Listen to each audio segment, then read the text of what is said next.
Assalomu alaykum. Mening oshxonam kanalining obunachilari. Bugun biz sizlar bilan tovuqli qozon kabob tayyorlashni o'rganamiz.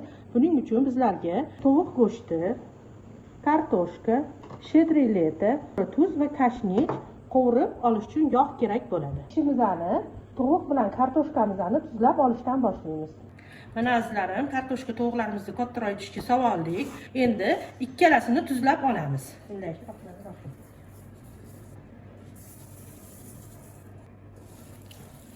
Aralashtirib olamiz. Kartoshkamizni ham aralashtiramiz.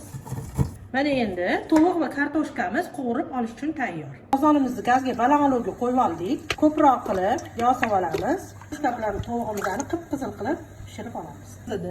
Endi kartoshkalarimizni solib qizartirib olamiz. Mana kartoshkalarni qizartirib oldik.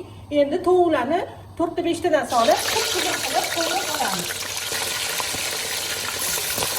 Tovuqimiz bilan kartoshkamizni chiroyli qilib qovurib oldik. Endi qozonga solib dimlab olamiz. Birinchi kartoshkalarimizni solib olamiz. Ustidan tovuqlarimizni solib olamiz. Kashnich urug'imizni sepib olamiz.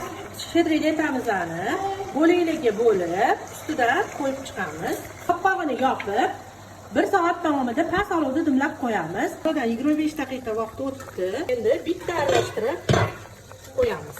Suylari bilan ezvormasdan aralashtirib qo'ydik. Endi yana yarim soatga dimlab qo'yamiz. Oradan 1 soat vaqt o'tdi. Qozon kabobimiz pishdi. Endi chiroyli qilib suzib olamiz. Juda ham mazali bo'lgan qozon kabobimiz tayyor bo'ldi. Siz ham o'z yaqinlaringizga tayyorlab bering. Keyingi videolarda ko'rishguncha xayr, sog' va salomat bo'ling.